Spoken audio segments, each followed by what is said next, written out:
Hola a todos, muy buenos días, bienvenidos a serenitymarkets.com. Les habla José Luis Cárpatos y esta es nuestra crónica de apertura de la sesión de hoy, jueves 1 de agosto. Empezamos un nuevo mes operativo. Empezamos a grabar a las 8:30 de la mañana, hora española, 2:30 de la madrugada, hora de Nueva York.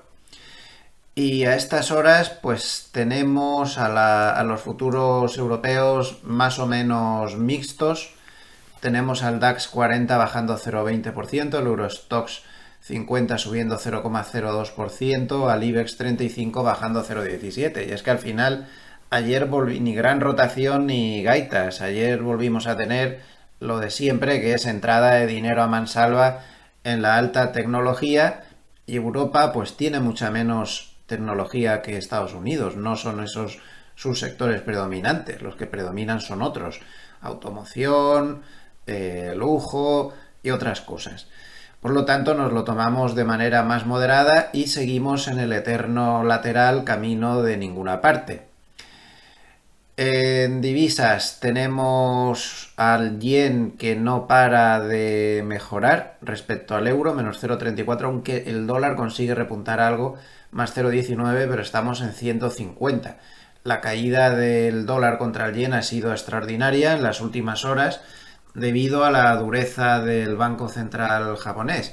Y esto le está haciendo mucho daño al Nikkei japonés en la sesión de hoy. A pesar de las subidas de ayer de Estados Unidos, el Nikkei ha terminado con una caída del 2,49%, muy perjudicado por esa fortaleza del yen, por la dureza de su banco central y encima porque han tenido un PMI de manufacturas en contracción. O sea, justo ahora que fíjense la visión que suelen tener los bancos centrales de conjunto, que justo ahora que están endureciendo los tipos de interés, empiezan a salirle datos macro de contracción en el sector de manufacturas. Y ojo que estamos hablando de Japón, que el sector de manufacturas en este país, exportador 100%, pues es muchísimo más importante que en otros países. Pero en fin, es lo que hay. Nikkei menos 2,49 y la bolsa china, tampoco se crean, menos 0,2%, también bastante débil.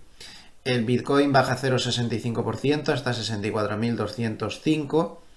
Y los bonos, pues encantar de la vida. Más 0,22% el Bund, más 0,27% el bono americano a 10 años. Y ojo porque ha sucedido lo que estábamos esperando, las bandas de Mogulev se han abierto al alza, se han roto y damos por confirmada definitivamente la ruptura de la media de 200 en el bono americano a 10 años, un hito muy importante, la ha confirmado por activa y por pasiva. Subida, pullback a la media, ruptura de máximo, se abre la banda de Mogulev y el sistema del RSI empieza a dar barritas verdes. Es la primera vez que está de manera consistente por encima de la media de 200 desde que empezó su calvario en el año 2020. Por lo tanto, movimiento muy importante. El potencial de subida que tiene es apabullante. Estamos hablando de que se ha ido a una rentabilidad del 4,05%. Ahora, evidentemente, va a encontrar mucha resistencia cuando llegue a la rentabilidad del 4%, será soporte para rentabilidad, resistencia para las cotizaciones, pero el potencial que tiene es enorme. ¿Por qué los bonos están tan contentos y están tan alcistas? Pues porque ayer la reunión de la Reserva Federal pues fue favorable. Al final pasó lo que se esperaba, o sea, favorable, pero tampoco para morirse, ¿no? Porque pasó lo que se esperaba y lo que ya nos había anticipado Timiraos, que ha dejado claro de nuevo que efectivamente lo que recibe son filtraciones. Pasó exactamente lo que dijo, ni más ni menos. En suma, que no iban a bajar, los tipos en julio, pero que iban a decir claramente que abrían la puerta a la bajada de tipos en septiembre. Y eso fue lo que sucedió. En el comunicado estuvieron un poco neutros, no terminaron de decirlo, pero luego Powell en la rueda de prensa sí que fue claro y dijo que si la inflación sigue bajando, como hasta ahora, le basta con que el empleo se quede como está, es decir, no necesita que el empleo empeore, ya van a bajar los tipos. Y además, Timiraos, en la nueva filtración tras la reunión de la Reserva Federal, dejó bien claro que los mercados no se habían apercibido del todo del claro cambio de sesgo por parte de la Reserva Federal. Un cambio de sesgo muy claro según el cual ahora ya se preocupan de su mandato dual. Ya saben que la Reserva Federal tiene dos mandatos, a diferencia de otros bancos como el Banco Central Europeo, que solo tiene la inflación. La Reserva Federal tiene dos, el pleno empleo y el controlar los precios. Entonces, Powell ha cambiado de tono. Están preocupados por el empleo. Es evidente que no se cree ni el que asó la manteca, pero es que ni el que asó la manteca se creen los datos de empleo que nos están dando cada primero de mes. Mañana nos los dan. Nadie se los cree, ellos tampoco, y están dándose cuenta de que efectivamente el empleo se está debilitando porque se está debilitando. El resto de datos que no sean ese, de una manera apabullante, nos lo indican. Entonces, se vio, y Timiraos lo recalcó mucho, que la Reserva Federal empieza a estar temerosa de que el empleo de repente se complique y que no lo van a consentir. Por lo tanto, ya no es solo la inflación, sino que ya están considerando su segunda parte del mandato. En fin, clarísimamente están diciendo que van a bajar los tipos de interés en septiembre. El mercado no solo apuesta a eso, sino que ya descuenta 70 puntos básicos de caída en lo que queda de año. Eso no serían dos bajadas como se descontaba hasta ahora, sino que serían tres, que es lo que pensaba un servidor ya desde hace tiempo, como mínimo eso. Y esto, pues evidentemente, toda esta retórica, pues ayuda mucho a los bonos. Encima, Powell reconoció que ayer se había debatido bajar los tipos en la reunión de ayer. Que se había debatido, que luego llegaron a la conclusión por mayoría de que era mejor dejarlo para septiembre, pero reconoció que lo habían debatido. Por lo tanto, pues está clarísimo, ¿no? Además, los bonos pues también les parece muy bien, a las bolsas asiáticas no. El PMI Caixin de manufactura que se ha dado en China, ojo, 49,8 cuando se esperaba 51,5. Muy malos datos, muestran que no hay ninguna recuperación. Otro país que depende mucho de su sector manufacturero y bueno, pues muy malos datos. El de Japón, por cierto, que no les he dicho las cifras exactas, 49,1 el PMI de manufacturas, cuando el anterior fue de 50. Peor dato desde marzo. Hoy tendremos los PMIs en la zona euro y en Estados Unidos. Ojo, porque se publica el muy importante dato a las 4 de la tarde hora española, el muy importante dato de ISM de manufacturas. Vamos a ver lo que sale ahí. El mercado lo va a mirar con lupa.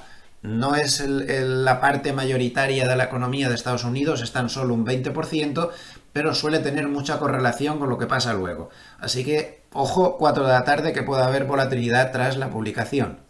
Como ya he dicho, innumerables los comentarios que está haciendo Timiraos y en todo sale lo mismo. La Reserva Federal no quiere ver demasiado enfriamiento al final. Ellos siguen con su tesis del aterrizaje suave. Hay que recordar que nunca en la historia se ha dado el aterrizaje suave, salvo en una ocasión. Si se vuelve a dar, pues sería la segunda excepción entre multitud de ocasiones en las que siempre se dijo que habría aterrizaje suave por parte de la Reserva Federal, sin ninguna excepción, y solamente se cumplió una vez y el resto nunca. Todo esto, pues evidentemente fue favorable para las bolsas, pero el subidón que vimos ayer en Wall Street no venía por el tema de la Reserva Federal. El tema de la Reserva Federal ayudó, pero el subidón no venía de ahí ni de broma. El subidón venía de la fortísima subida de Nvidia, que fue espectacular. Pues aquí tienen el cierre de ayer, más 12,81%. ¿Qué les parece? ¿Parece poco? Pues no, es muchísimo, más 12,81%. Claro, evidentemente esto no fue así porque sí. En cualquier caso, atención, ayer Nvidia tuvo un crecimiento de su capitalización bursátil de 331.000 millones de dólares, el mayor incremento en un día de la historia de la compañía, y solamente el incremento que tuvo ayer de capitalización Nvidia ya es más que toda la capitalización que tienen la inmensa mayoría de los valores del S&P 500 menos los grandes. O sea, espectacular, literalmente espectacular. Esto se llevó al mercado detrás. Pero fue algo más complejo que solo eso. No fue solo porque Nvidia subiera así porque sí. Nvidia, entre otras cosas, subió porque Morgan Stanley le dio una recomendación muy positiva, y luego ya se exageró un poco la cosa. Pero si nos vamos al paper de cierre de ayer de Goldman, pues vemos, aparte de ver que el volumen fue muy alto, 13.200 millones de acciones negociadas, cuando el promedio anual es de 11.500 millones, es decir, que tuvimos subida con volumen, pero tuvimos subida ni gran rotación ni gaitas. Al final, esto es la gran rotación.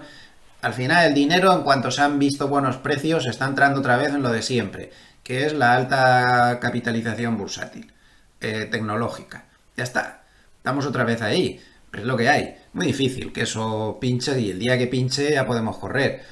No parece, de momento. El VIX bajó bastante, 752 puntos básicos a 16,36, aún continúa más o menos alto. Pero fíjense un poco dónde estuvo el meollo de ayer. Primero, que se vio que seguía habiendo buena demanda para todos los productos de inteligencia artificial. Dos, que todo esto se reforzó con los comentarios sobre el CAPEX de Microsoft, que iban a seguir gastando dinero y tal, y todos los comentarios que hicieron en la publicación de sus resultados sobre inteligencia artificial. AMD, lo mismo, también fue muy positivo en las previsiones sobre consumo de chips de inteligencia artificial y demás, y subió sus previsiones. También otros del sector, como los tienen aquí, subieron previsiones, y encima Estados Unidos dijo que algunas compañías iban a estar exentas e iban a poder exportar chips de inteligencia artificial, sobre todo a China, y esto fue muy bien recibido. O sea, que fue un conjunto de cosas que favoreció mucho al sector de semiconductores y a las perspectivas que el mercado tiene sobre los gastos en inteligencia artificial, que era la gran duda.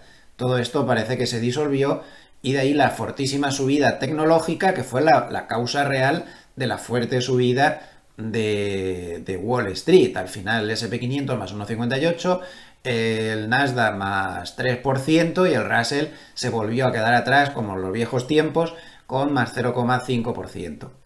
Pero es que esto no se queda ahí. Tras haber subido un 12,9%, en este momento Nvidia está subiendo el 3,7% en el fuera de horas. Aquí ponían el 1 más 1 más 2, pero está subiendo ya el 3,7% después de que Meta publicara ayer sólidos resultados y comentarios positivos para el mercado de CAPEX. Ya saben que tan importante como los resultados es que este tipo de valores sigan hablando de fuertes gastos en inteligencia artificial y todas estas historias. Bueno, pues todo eso sucedió.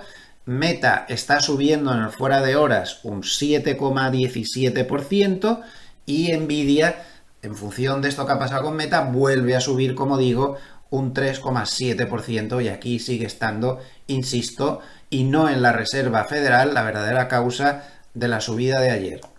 Teniendo en cuenta que mañana es dato de empleo, el Stradle se mantiene el viernes en un 1,31% de movimiento en cualquier dirección.